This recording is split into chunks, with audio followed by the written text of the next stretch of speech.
وإذ قال ربك للملائكة إني جاعل في الأرض خليفة قالوا أتجعل فيها من يفسد فيها ويسفك الدماء ونحن نسبح بحمدك ونقدس لك قال إني أعلم ما لا تعلمون وعلم آدم الأسماء كلها ثم عرضهم على الملائكة فقال أنبئوني بأسماء هؤلاء إن كنتم صادقين قالوا سبحانك لا علم لنا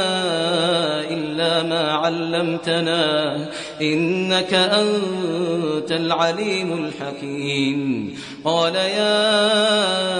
آدم أنبئهم بأسمائهم فلما أنبأهم بأسمائهم قال ألم أقل لكم إني أعلم غيب السماوات والأرض وأعلم ما تبدون وما كنتم تكتمون وإذ قلنا للملائكة اسجدوا لآدم فسجدوا إلا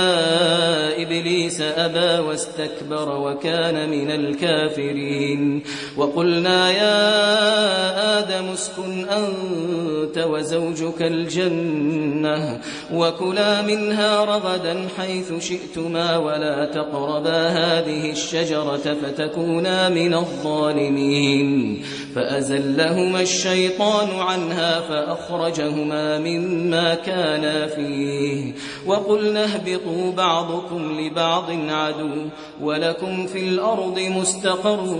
ومتاع إلى حين فتلقى آدم من ربه كلمات فتاب عليه إنه هو التواب الرحيم.